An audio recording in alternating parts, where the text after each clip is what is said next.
جی، علامہ اقبال رحمۃ اللہ علیہ کی شہرۂ آفاق نظم شکوہ پر گفتگو جاری ہے۔ یہ نظم آپ کی زندگی بدل دے گی۔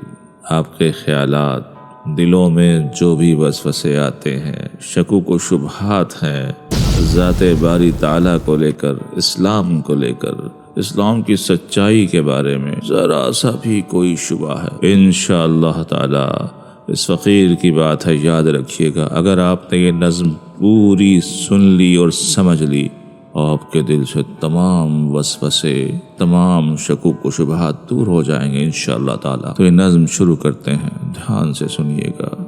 تیسرا بند، پہلے دو بند ہم گزشتہ ویڈیو میں بیان کر چکے ہیں، آج کوشش کریں گے کہ تیسرے بند پر گفتگو ہو جائے۔ یہ تھوڑی تھوڑی کر نظم آپ کے سامنے پیش کر رہا ہوں انشاءاللہ تعالی۔ تو فرماتے ہیں، تھی تو موجود ازل سے ہی تیری ذات قدیم، پھول تھا زیب چمن پر نہ پریشان تھی شمیم، ہم کو جمعیت خاطر یہ پریشانی تھی، ورنہ امت تیرے محبوب کی دیوانی تھی۔ ہم سے پہلے تھا عجب تیرے جہاں کا منظر، کہیں مسجود تھے پتھر، کہیں معبود شجر، ہوگرے پیکرے محسوس تھی انسان کی نظر، مانتا پھر کوئی اندیکھے خدا کو کیوں کر، تجھ کو معلوم ہے لیتا تھا کوئی نام تیرا، قوت بازوئے مسلم نے کیا کام تیرا۔ ہاں ایک مسلمان کی زبان، اس کے خیالات، اس کے شکوک و شبہات وہ بیان ہو رہے ہیں۔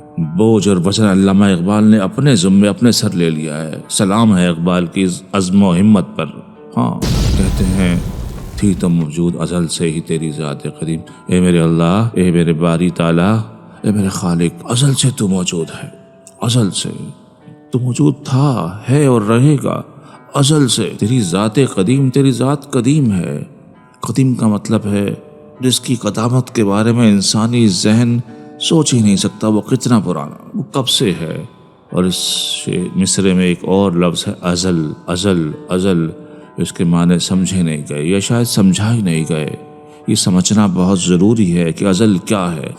ازل ابتدا کا نام نہیں ہے، آغاز کا نام نہیں ہے، اسٹارٹ کا نام نہیں ہے۔ ازل کا مطلب ہے ایسی ابتدا جسے انسان کی سوچ سمجھ نہ سکے، بالعین نہ سمجھ سکے، بالاعتبار نہ سمجھ سکے، بالخیال نہ سمجھ سکے، انسان کی فہم و فراست سے بالا تر۔ یہ جو آج کل ملحدین نہ سمجھ نہ ہنجار سوالات لیے پھرتے ہیں کہ بتاؤ خدا کب سے ہے، بتاؤ خدا کب سے ہے۔ حضور علیہ السلام نے فرمایا خدا ازل سے ہے، ازل سے ہے۔ جب میرے حضور نے فرما دیا، کیسا سوال! ارے سوال کرنے والوں، پہلے یہ تو ثابت کرو کہ تم اس سوال کے اہل بھی ہو یا نہیں، تمہارا سوال قابل غور بھی ہے یا نہیں ہے، اہلیت تو ثابت کرو۔ دیکھیں، یوں سمجھیں کہ ایک شخص ایک شخص ہاتھ میں 200 ml کا گلاس لے کر پھر رہا ہے اور کہہ رہا ہے اس گلاس میں کروڑوں اربوں کھربوں لیٹر پانی ڈال دو۔ بتائیے اس کا مطالبہ جائز ہے؟ عقل میں آتا ہے؟ ہاتھ میں 200 ml کا گلاس ہے اور مانگ رہا ہے کروڑوں اربوں کھربوں لیٹر پانی۔ تو یہ سوال بھی ایسا ہی ہے۔ ذہن کتنا یار، بہت محدود ہو تم، بہت محدود ہو، بہت محدود ہو، محدود سے محدود، کم تر۔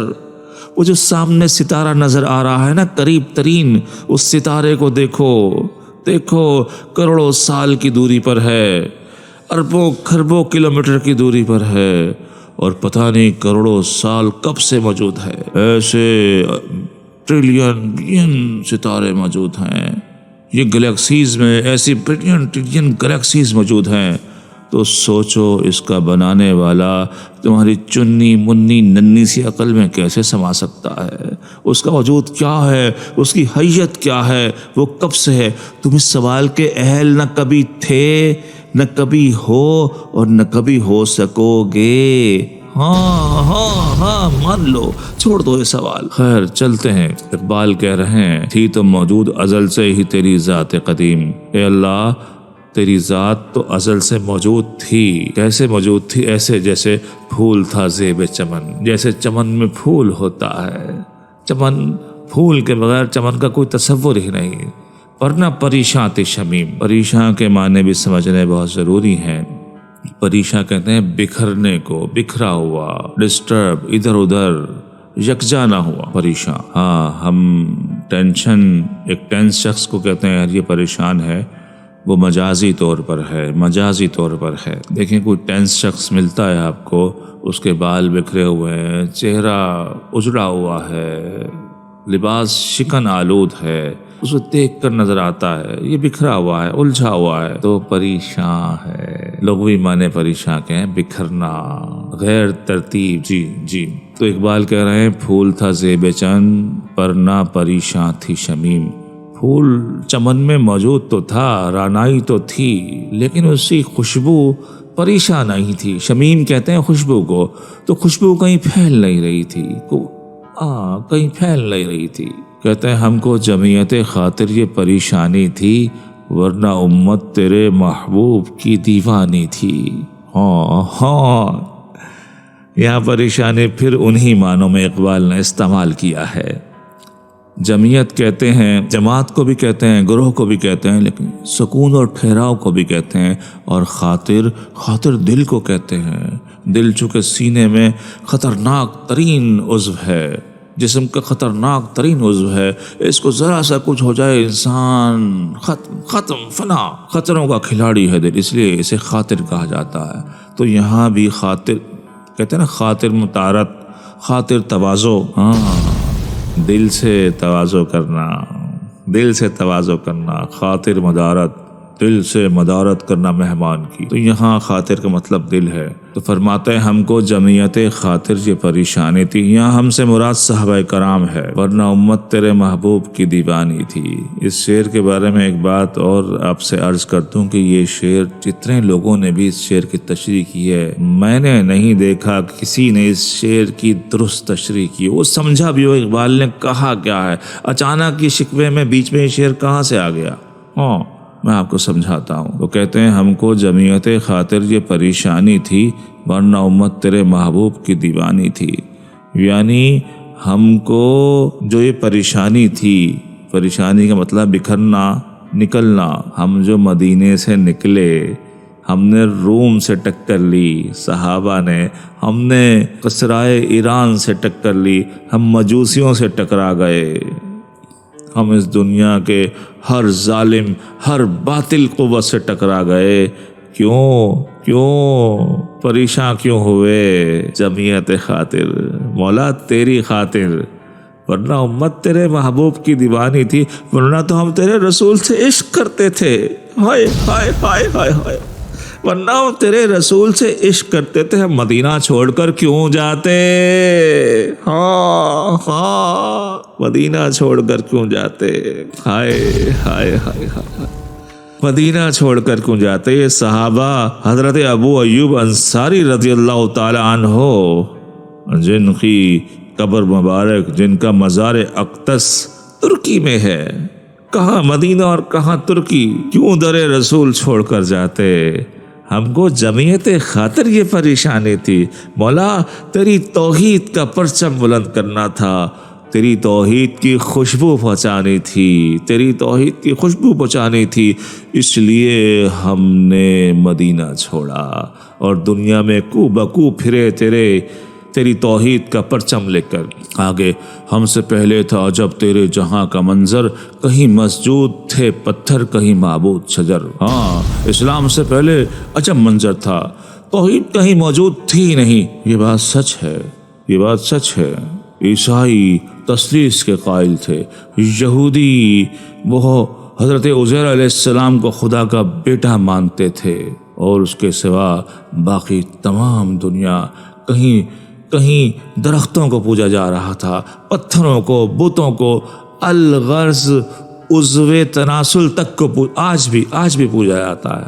ہاں، جانوروں کو، بھیڑوں کو، بکریوں کو، جو چیز ملی، ذرا سی بھی کوئی ماورائے عقل بات نظر آئی، اسے پوجنا شروع کر دیا. یہ حالت تھی دنیا کی. اتنے بڑے عظیم خالق کو جس نے کائنات بنائی، یہ دنیا بنائی، یہ پھول، یہ پودے، یہ پیڑ، یہ پتے، یہ ہوا، یہ پانی، یہ انسان، یہ چرند، یہ پرند، یہ خوشبو، یہ رنگ و بو، ہائے ہائے، یہ بادل، یہ آسمان، یہ چاند، یہ سورج، یہ ستارے، جو ان سب کا خالق ہے، اسے کوئی پہچانتا نہیں تھا، اگر جانتا تھا تو پھر مانتا نہیں تھا۔ ہاں، خو گرے پے کرے محسوس تھی انسان کی نظر۔ انسان بس یہی آج بھی ایسا ہی حال ہے کہ وہ اندیکھے خدا کو، جو نظر نہیں آ رہا، جو محسوس نہیں ہو رہا، جس کا مادی وجود ہمارے سامنے نہیں ہے۔ خو گرے پے کرے محسوس تھی انسان کی نظر۔ انسان چاہتا ہے خدا بھی ایسا ہو جسے وہ چھو سکے،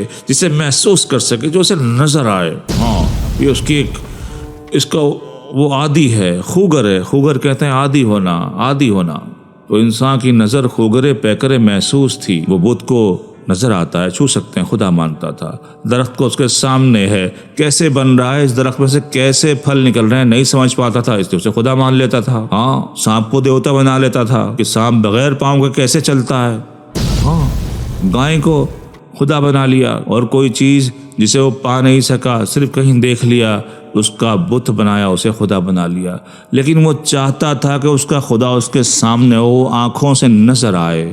یہ انسان کی فطرت بن چکی تھی۔ ایسی فطرت کے ہوتے ہوئے مانتا پھر کوئی اندیکھے خدا کو کیوں کر؟ ایسے خدا کو جو نظر ہی نہیں آتا، اسے کوئی کیسے مانتا؟ ہاں، تجھ کو معلوم ہے لیتا تھا کوئی نام تیرا، قوت بازوئے مسلم نے کیا کام تیرا۔ اے میرے مالک، تو جانتا ہے کوئی تیرا نام نہیں لیتا تھا، قوت بازوئے مسلم نے کیا کام تیرا۔